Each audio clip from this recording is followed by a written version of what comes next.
은혜 받읍시다. 하나님의 은혜가 오늘 이 시간에도 우리 모두에게 충만하게 되기를 주의 이름으로 축복합니다. 오늘은 주님의 재림 준비에 관하여서 말씀을 전하겠습니다. 우리 주님은 반드시 다시 오십니다. 주님이 재림하시면 우리 구원이 완성이 됩니다. 지금 우리가 예수님을 믿고 있지만 참 약하잖아요. 여러 가지 유혹 앞에 쉽게 또 넘어지는 우리의 모습도 보게 됩니다.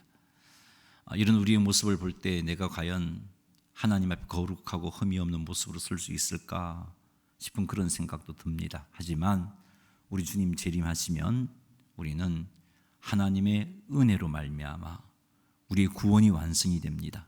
그래서 지극히 거룩하신 하나님 앞에 거룩하고 흠이 없는 모습으로 서게 됩니다. 예수님께서 부활하셨던 그 영광의 모습으로 우리도 그렇게 성숙하게 되는 거죠. 그날은 우리에게 기쁨의 날이고 그날은 우리에게 상급이 있는 날이고 그날은 우리 주님께서 우리 눈에 모든 눈물들을 닦아주시는 날입니다. 얼마나 좋은 날인지 모릅니다. 하지만 모든 이들에게 이렇게 좋은 날은 아닙니다. 예수님이 말씀하신 그 내용을 말씀들을 살펴보면 악하고 게으른 종이라고 책망하는 부류도 있습니다. 한편 잘 준비한 사람은 착하고 충성된 종이라 칭찬 듣는 부류도 있습니다. 우리는 한 명도 예외됨 없이 주님 재림하실 때 착하고 충성된 종이라고 칭찬 듣는 자가 되어야 하지 않겠습니까? 그러기 위해서 우리가 어떻게 재림을 준비해야 할지를 오늘 데살로니가 전서 5장 말씀을 가지고 살펴보도록 하겠습니다. 주님의 재림을 준비하는 첫 번째 자세는요, 재림 날짜에 미혹되지 않는 겁니다. 데살로니가 전서 5장 1절 말씀을 읽어보겠습니다. 형제들아, 때와 시기에 관하여는 너희에게 쓸 것이 없음은. 아멘. 여기서 말하는 때와 시기는 주님이 재림하실 때와 시기를 말하고요, 여기서 말하는 형제들은 일차적으로 데살로니가 교회 성도들을 이야기합니다. 그러나 이 형제들은 오늘날 우리 예수님을 믿는 모든 성도들에게 주시는 말씀입니다. 우리에게 말씀하시기를 때와 시기에 관하여는 너희에게 쓸 것이 없다, 말씀할 것이 없다라고 말씀하고 있습니다. 왜냐하면 성경 곳곳에서 또 우리 예수님께서도 분명히 이 때와 시기에 대해서 우리에게 말씀해 주셨기 때문입니다. 데살로니가 교회 성도들에게 바울이 권면하는 중에 때와 시기에 관하여 너희에게 쓸 것이 없다라고 말씀하시는 이유가 2절에 나와 있죠. 2절 말씀 읽어보겠습니다. 주의 날이 밤에 도둑같이 이를 줄을 너희 자신이 자세히 알기 때문이라. 아멘. 왜 바울이 데살로니가 교회 성도들을 권면하는 중에 주의 재림이 있을 때와 시기에 관하여 말씀할 것이 없느냐 하면은 데살로니가 교회 성도들은 주의 날이 밤에 도둑같이 이룰 줄을 자세히 알고 있기 때문이다라고 밝히고 있습니다. 주의 날이 밤에 도둑같이 이른다는 의미가 무슨 의미냐 하면은 주님의 재림이 갑작스럽게 온다는 겁니다. 예상치 못한 때에 온다는 겁니다. 여러분, 도둑이 침입하는 것을 예상할 수 있습니까? 예상하지 못하고 당하잖아요. 그것처럼 주님의 재림이 그렇다는 겁니다. 아무도 예상치 못한 때에 갑작스럽게 주님이 재림하시는 겁니다. 그러므로 우리는 주님의 재림의 날을 알려고 노력해봤자 그 노력은 헛된 노력이다라는 것을 알 수 있습니다. 하나님이 그 주님의 재림의 날짜를 감추셨어요.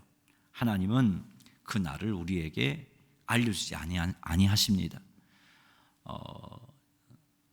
가령 내일 주님이 재림하신다 할지라도 하나님 우리들에게 내일 예수님이 재림한다는 사실을 알려주시지 않습니다. 그게 성경적인 가르침입니다.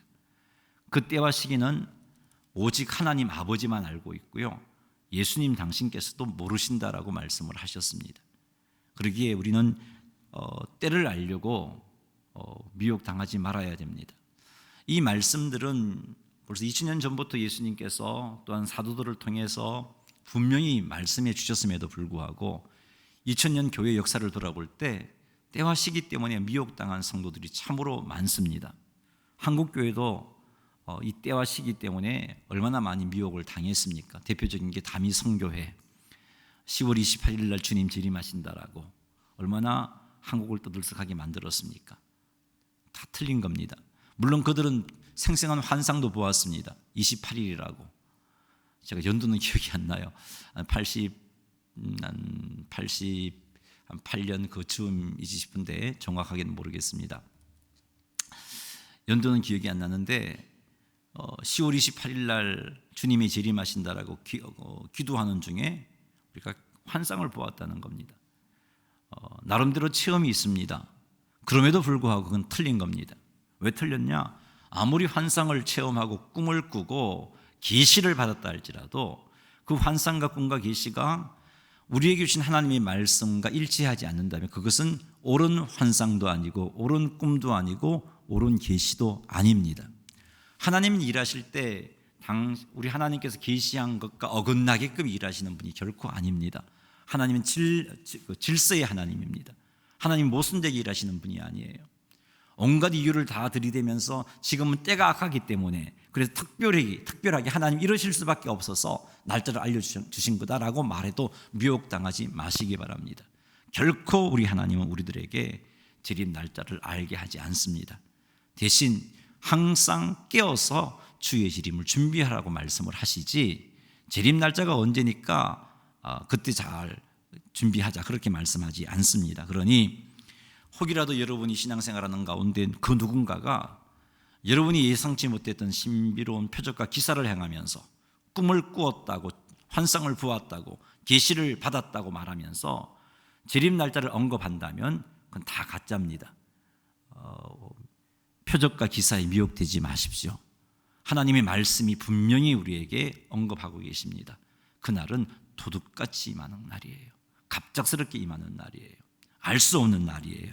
그러니 주의 재림의 날짜를 궁금해하지 마시고 우리가 가질 자세는 성령께서 말씀하신 대로 철저하게 깨어있는 자세가 필요한 거죠.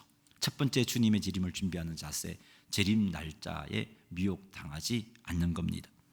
두 번째 주님의 재림을 준비하는 자세는 사랑하는 사람들에게 복음을 전하는 것이 주님의 재림을 준비하는 자세입니다. 바울은 주님의 재림의 때와 시기를 아무도 알 수 없기 때문에 주님의 재림이 갑작스럽게 임한다는 것을 3절에서 밝히고 있습니다. 한번 읽어보죠. 그들이 평안하다 안전하다 할 그때에 임신한 여자에게 해산의 고통이 이른과 같이 멸망이 갑자기 그들에게 이르리니 결코 피하지 못하리라. 아멘. 이 말씀은 주님의 재림이 갑작스럽게 임한다는 말입니다. 임신한 여자가 해산의 고통의 때를 알지 못하고 갑작스럽게 임하는 것 같이 멸망도 주님의 재림도 그렇게 갑작스럽게 임한다는 거죠. 물론 지금 이 3절의 관점은 불신자의 관점에서 표현한 겁니다. 주님의 재림은 예수 믿는 성도들에게는 구원의 날이고 영광의 날이지만 예수 믿지 않은 성도들에게는 심판의 날입니다. 멸망의 날인 거죠. 그 관점에서 3절을 갑작스럽게 임한다라고 표현하고 있는 겁니다. 믿지 않는 자들은 주님이 재림하시면 하나님을 대적하며 살았던 그들의 삶에 대해서 철저하게 하나님께 심판을 받아 멸망당합니다. 그 멸망당하는 것이 지옥불에 떨어지는 것을 의미합니다. 사랑하는 성도 여러분, 예수님을 믿지 않는 자들에게 멸망이 갑자기 이르게 되고 그 멸망은 결코 피할 수 없다라고 3절이 언급하고 있잖아요. 그 멸망을 결코 피하지 못하리라. 그들에게 이르니 멸망이 갑자기 그들에게 이르리니 결코 피하지 못하리라. 이것이 주님의 재림의 특징입니다. 자, 그렇다면 어떻게 해야겠습니까? 아직도 예수님을 믿지 않고 있는 여러분이 사랑하는 가족들, 사랑하는 사람을 주목해야 하지 않겠습니까? 주님의 재림을 사모한다고 하면서 그들이 예수님을 믿든 예수님을 믿지 않든 마음에 아무런 안타까운 마음도 없이 그렇게 신앙생활 한다는 것은 주님의 재림을 준비하는 자세라고 볼 수가 없습니다. 정말 주님의 재림을 준비하는 그런 삶을 산다면 예수 믿지 않는 내 사랑하는 가족을 생각할 때 안타깝지 않을 수가 없잖아요. 갑자기 임하여서 멸망을 피하지 못한다라고 말씀을 하시는데, 사랑하는 성도 여러분, 어떻게 해야겠습니까? 세상에서 예수 믿지 않는 내 사랑하는 사람들이 평안과 안전을 누리며 산다고 뭐 그런 대로 잘 살고 있는데, 걱정 없이 잘 살고 있는데 뭐 됐지, 그럴 수 없지 않습니까? 정말 주님의 재림을 기다리는 사람이라면 그럴 수 없습니다. 평안과 안전을 외치는 사람들에게 멸망이 갑자기 이른다라고 3절 말씀은 우리에게 말씀하고 있지 않습니까? 그러므로 우리는 그들의 영혼을 위하여서 기도해야 돼요. 우선적으로 믿지 않는 내 사랑하는 이들, 내 사랑하는 가족, 배우자, 친구, 친척, 이웃들, 그들을 위하여서 기도해야 되는 거예요. 정말 주님의 재림을 기다리는 사람이라면 기도하지 않을 수가 없습니다. 그 재림에 사모하는 마음이 있는 사람은 그들을 위해서 기도해야 할 것이고, 어떻게든지 복음을 들려주고 싶어서 정말 안타까운 마음이 끊이지 않는 겁니다. 어떻게 하면 내 사랑하는 이에게 복음을 들려줄 수 있을까?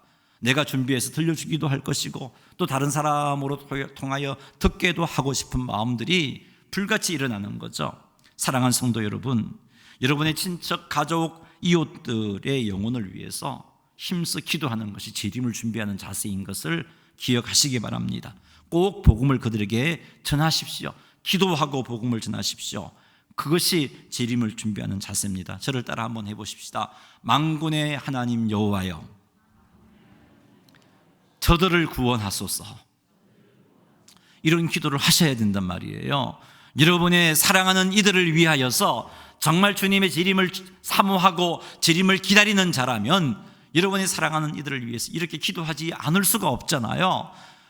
주님의 재림은 갑작스럽게 임하기에 이 땅에 살면서 평안하다 안전하다 하는 이들에게 멸망이 갑작스럽게 임하는데, 그것은 결코 피할 수 없다라고 말씀하고 있는데, 어떻게 내가 믿지 않는 내 사랑하는 가족들이 있음에도 불구하고 그들을 위하여 안타까운 마음으로 기도하지 않을 수 있겠습니까? 어떻게 내가 그들에게 복음 전하는 일에 대해서 정말 고민하지 않을 수가 있겠습니까? 사랑하는 성도 여러분, 주님의 재림을 준비하는 자세는 철저하게 내 사랑하는 가족들에게 복음을 전하는 자세라는 것을 꼭 명심하셔서 힘써서 복음을 잘 증거하시기를 주님의 이름으로 축복합니다. 세 번째, 주님의 재림을 준비하는 자세는 성도답게 사는 겁니다. 성도답게 사는 것이 주님의 재림을 준비하는 겁니다. 데살로니가전서 5장 4절 말씀 읽어보겠습니다. 형제들아, 너희는 어둠에 있지 아니하매 그 날이 도둑같이 너희에게 임하지 못하리니. 아멘. 여기서 형제들은 데살로니가 교회 성도들을, 그리고 이 땅에 존재하는 모든 성도들을 의미합니다. 비록 주님의 재림의 특징이 갑작스럽게 임하지만, 도둑같이 임하는 것이지만, 성도들에게는 주님의 재림이 도둑같이 임하지 못한다라고 말씀하고 있습니다. 왜냐하면 성도들은 어둠에 있지 않기 때문이다라고 밝히고 있죠. 여기서 어둠은 무엇을 의미하느냐 하면은 하나님을 알지 못하는 상태, 그 마음에 성령님이 계시지 않는 상태, 그래서 하나님을 대적하는 자리에 있는 상태가 어둠에 있는 겁니다. 성도들은 이런 어둠에 있지 않습니다. 성도들은 어떤 자들입니까? 하나님을 아는 자들이잖아요. 하나님을 믿는 자들입니다. 성도들은 그 마음에 성령님이 함께 하시는 자입니다. 성도들은 하나님을 대적하는 자리에 있지 않는 자들이죠. 따라서 성도들은 어둠에 있지 않는 자들입니다. 하나님을 아는 자이고 성령님이 함께하고 있는 자이기 때문에 성도들에게는 주님의 재림이 도둑같이 임할 수 없습니다. 5절에서 바울은 왜 주님의 재림이 성도들에게 도둑같이 임하지 못하는지에 대해서 밝히고 있습니다. 5절 말씀 읽어보겠습니다. 너희는 다 빛의 아들들이요 낮의 아들들이라. 우리가 밤이나 어둠에 속하지 아니하나니. 자, 우리 번역에는 이게 4절과 5절과 아무런 연관이 없는 것처럼 나와 있습니다만은 원어 성경을 보면은 5절이 가르라는 접속사로 시작합니다. 이 가르는 왜냐하면 이런 뜻이에요. 그래서 이 5절은 4절의 이유라는 겁니다. 근데 어떻게 끊어지냐면은 왜냐하면 너희는 다 빛의 아들이요 낮의 아들이기 때문이다라고 끊어져요. 그리고 다시 관점이 밝히죠. 앞에 보니 너희는 했지만 뒤에서는 우리가 해서 바울까지 포함시켜서 말하고 있거든요. 그래서 이 말씀을 볼 때 왜 우리가 성도들에게 있어서는 주님의 재림이 도둑같이 임하지 못하느냐, 그것은 우리가 빛의 아들이고 낮의 아들이기 때문이다라고 바울이 밝히고 있는 겁니다. 빛의 아들이라는 개념이나 낮의 아들이라는 개념이나 동일한 의미입니다. 그 말은 예수님 믿는 자라는 말이에요. 성령님이 함께하는 자라는 말입니다. 성령님이 인도함을 받는 자들이라는 말이에요. 여러분, 성도들은요 빛의 아들입니다. 성령님의 인도를 받는 자들이에요. 성령님이 함께하는 자들이에요. 예수님을 믿는 자들이에요. 그렇기 때문에 성령님의 인도하심을 쫓아 살아가는 성도에게 있어서 주님의 재림이 도둑같이 임할 수가 없어요. 우리 성령님은 우리의 삶을 한 걸음 한 걸음 인도하십니다. 때로는 그 인도하심의 의미를 잘 모를 때도 있어요. 하지만 그것을 믿고 한 걸음 한 걸음 내디디면 정확하게 우리의 삶을 인도하심을 경험하게 되는 겁니다. 예를 들어 주님의 재림이 정말 내일이라면 성령께서 내일인 것에 대해서 정확하게 날짜는 가르쳐주지 않더라도 그 날에 대해서 철저하게 준비할 수 있게끔 나를 이끌어 가신단 말이에요. 그래서 주님이 재림이 임했을 때 준비되지 못한 모습으로 도둑같이 임하는 그런 날이 아니라 준비되어 있는 모습으로 주의 재림을 맞이하기에 기쁨으로 주님의 재림을 맞이하는 거죠. 주님 재림하실 때 아멘 주 예수여 어서 오시옵소서 하면서 기쁨으로 주님을 맞이할 수 있게 되는 겁니다. 왜 그러냐? 성도들이 빛의 아들이요 낮의 아들이기 때문에 그렇습니다. 사랑하는 성도 여러분, 빛의 아들이요 낮의 아들을 요한은 어떻게 표현했습니까? 빛의 아들이고 낮의 아들들이 성도인데 빛의 아들이요 낮의 아들은 성령님이 함께하는 자라고 말씀드렸잖아요. 그들은 성령님의 인도함을 따라가는 자예요. 이 표현을 가지고 요한 사도는 지난 주일날 말씀드렸는데 성도들은 어떤 삶을 살아야 된다고요? 빛 가운데 행하는 삶을 살아야 된다라고 그렇게 말씀을 하고 있습니다. 사도 요한의 표현처럼 성도들은 빛 가운데 행하는 자, 바울의 표현을 빌린다면 성도들은 빛의 아들, 낮의 아들들입니다. 이것이 성도의 정체성입니다. 성도들은요 빛의 아들이에요. 성도는 빛 가운데 행하는 자예요. 우리 지난주에 살폈죠? 빛 가운데 행한다는 게 어떤 거였습니까? 성령께서 내 안에서 깨닫게 하시는 말씀에 순종하는 삶을 사는 것, 기억나게 하시는 말씀에 순종하는 삶을 사는 것, 감동하심에 순종하는 삶을 사는 것, 사는데 그렇게 살기 위해서 의지적으로 노력을 하고 그 노력이 지속되게 사는 것, 그것이 빛 가운데 행하는 삶입니다. 이것이 성도의 삶이기 때문에 이런 삶을 살다 보면은 결코 주님의 재림이 도둑같이 갑자기 임할 수가 없습니다. 준비된 모습으로, 준비된 상태에서 주님을 만나게 되어 있는 것입니다. 그래서 성도의 정체성을 쫓아서 주님의 재림을 잘 준비해야겠죠. 빛 가운데 행해야겠죠. 성령 하나님께서 깨워주시는 말씀과 기억나게 하시는 말씀과 감동해 주심에 순종하는 삶을 살아가야 되는 것입니다. 그것이 주의 재림을 준비하는 모습입니다. 사랑하는 성도 여러분, 빛 가운데 행하십시다. 듣는 것으로 만족하지 마세요. 성령님께서 말씀을 깨닫게 해주신 것으로 감사하여라, 기뻐라, 이것으로 만족하지 마십시오. 성령께서 말씀을 기억하게 해주시고 위로해 주시는 것으로 만족해하지 마십시오. 순종해야 되는 거예요. 깨달은 말씀에, 기억나게 하신 말씀에, 감동해 주심에 순종해야 되는 거예요. 그것이 하나님께서 기뻐하시는 성도의 삶을 살아가는 것입니다. 그것이 성도의 정체성에 걸맞는 삶을 살아가는 겁니다. 이렇게 사는 성도라면 주님이 언제 재림하시든 기쁨으로 주님을 맞이하게 되어 있어요. 언제 재림하시든 기쁨으로 주님을 맞이하고 주님께 착하고 충성된 종아라는 칭찬을 듣게 되어 있습니다. 그렇기 때문에 바울이 이런 우리의 모습을 보고서 성도들에게는 주님의 재림이 도둑같이 임하지 못한다라고 말씀하고 있는 겁니다. 사랑하는 성도 여러분, 그러니 우리도 이 말씀 쫓아서 빛 가운데 행함으로 철저하게 주의 재림을 준비하시기를 주의 이름으로 축복합니다. 5절 6절 말씀을 5절 뒷부분 말씀과 6절 말씀을 같이 한번 읽어보겠습니다.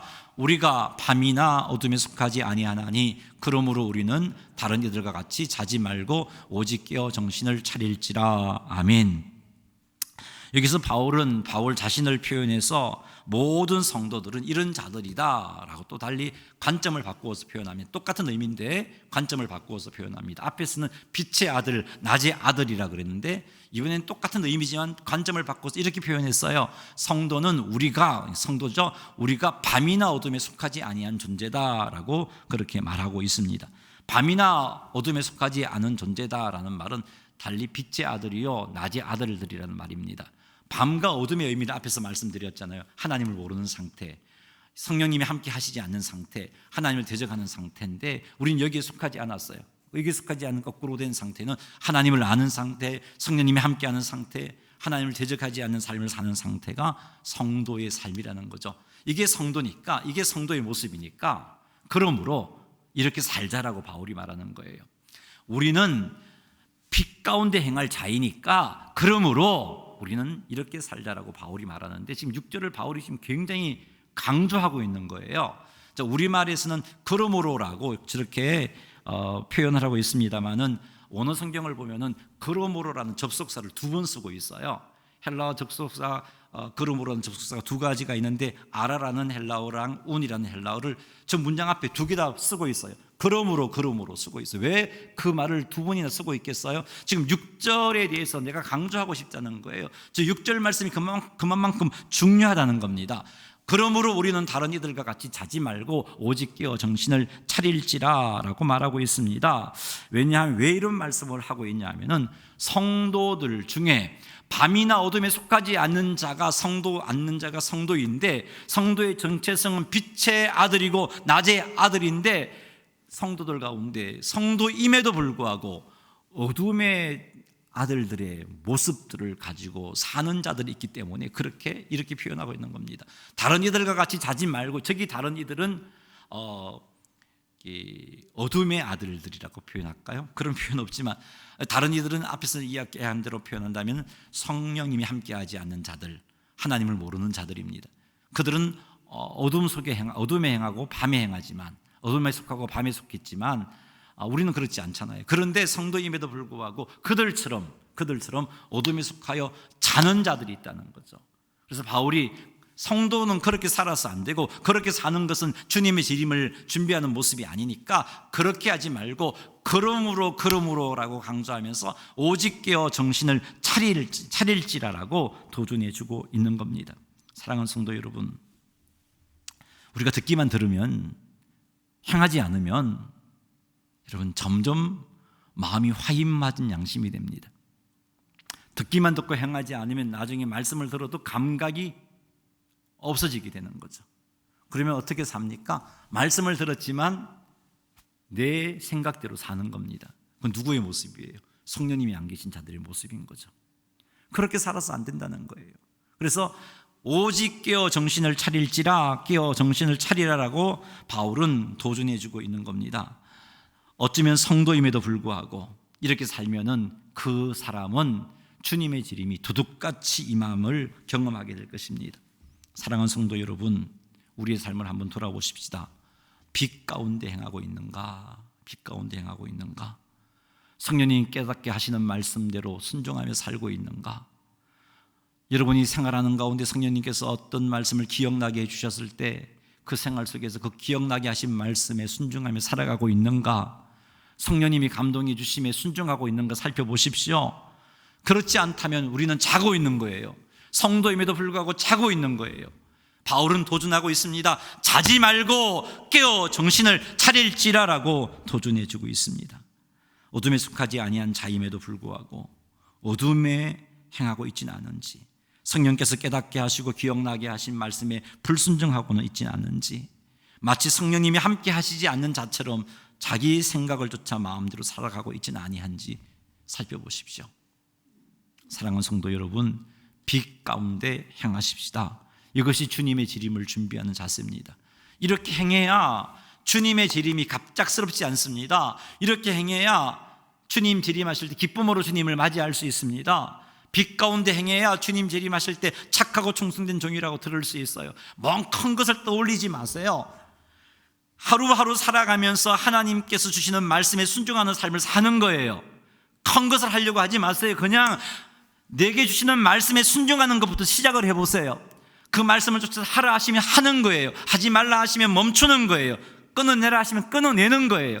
그 삶이 빛 가운데 행하는 삶이고, 그것이 주님의 재림을 준비하는 삶이고, 이런 삶이 쌓이면 주님의 재림이 결코 도둑같이 임하지 아니하고 주님 재림하실 때 칭찬 듣는 자로 서게 되고 하나님 앞에 영광을 얻게 되는 성도가 되는 것입니다.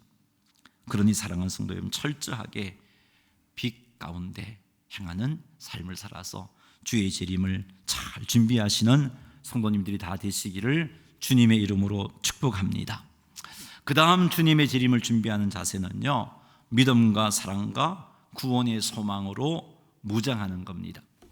데살로니가전서 5장 7절 8절 말씀을 한번 읽어보겠습니다. 5장 7절 8절 시작. 자는 자들은 밤에 자고 취하는 자들은 밤에 취하되 우리는 낮에 속하였으니 정신을 차리고 믿음과 사랑의 오신경을 붙이고 구원의 소망에 투구를 쓰자. 아멘.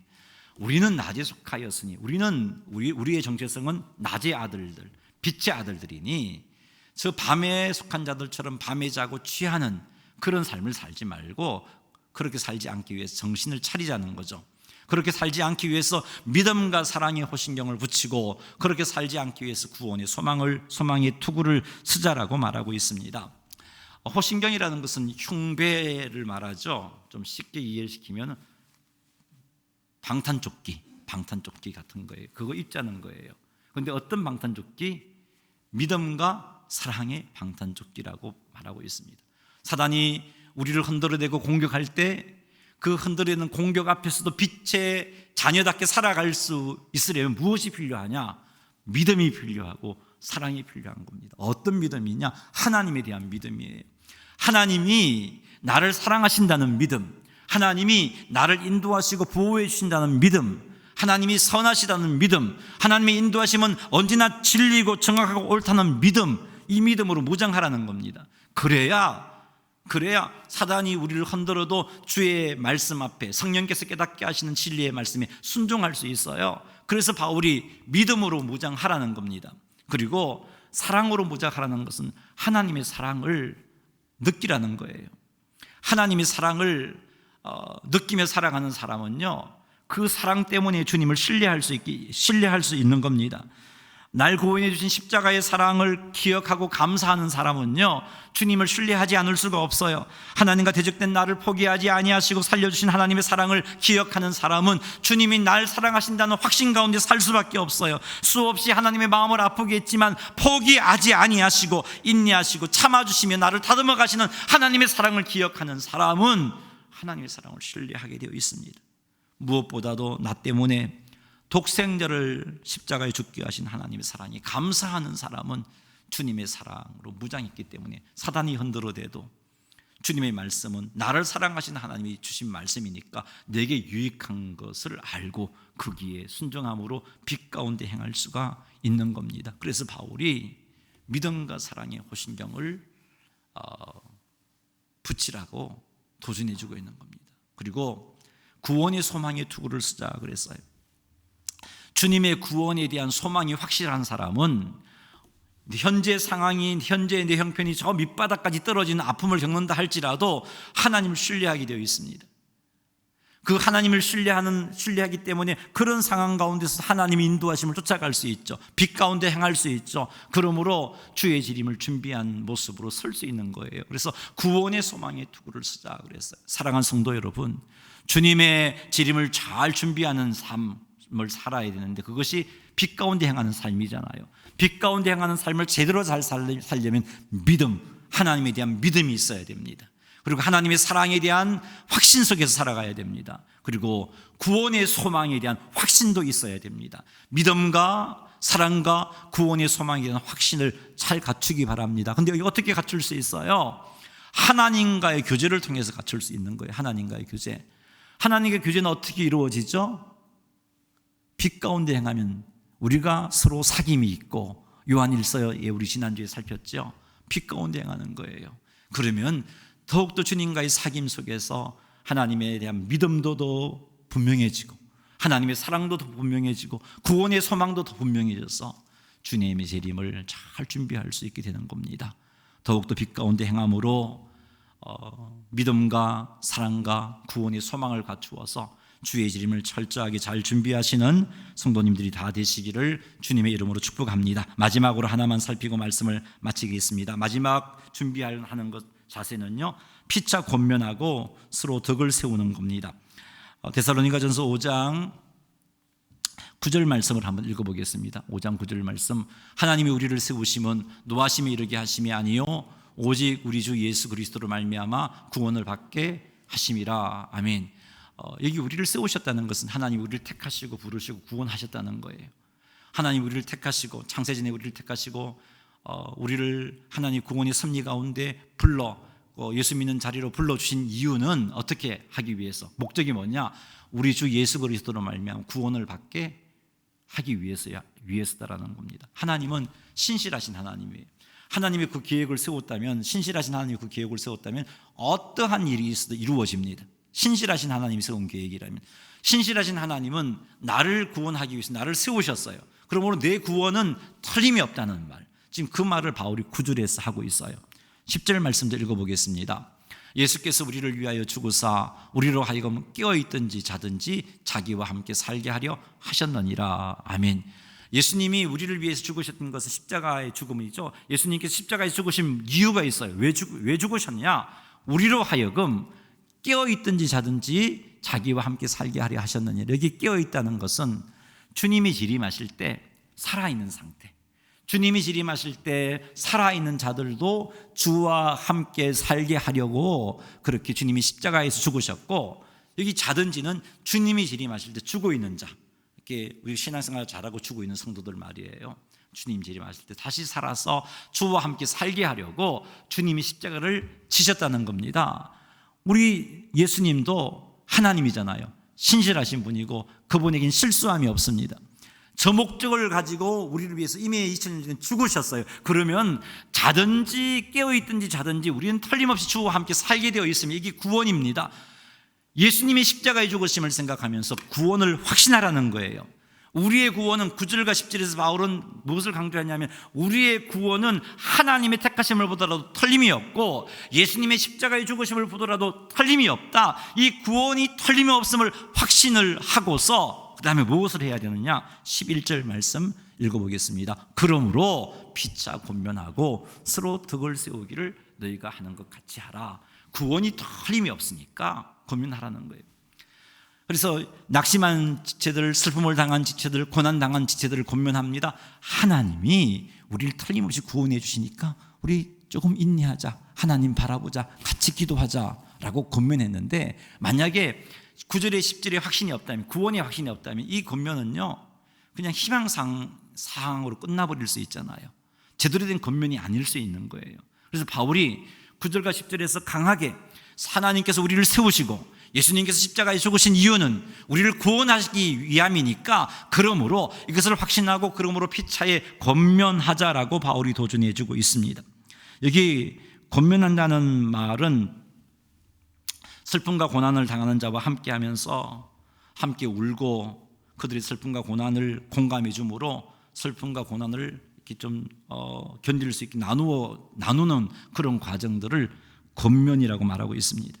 슬픔과 고난을 당한 지체와 함께하면서 그들을 위해서 간절히 기도해 줌으로 그들의 슬픔과 고난을 경감해 주는 것, 그것이 권면이에요. 그런데 이 권면을 피차 권면하라고 말하고 있습니다.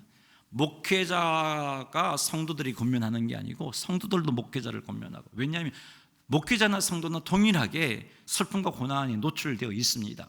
셀 리더가 셀 원들을 권면하는 게 아니고 셀 원들도 셀 리더를 권면하는, 서로 피차 권면하라고 권해주고 있어요. 하나님의 구원은 틀림이 없어요.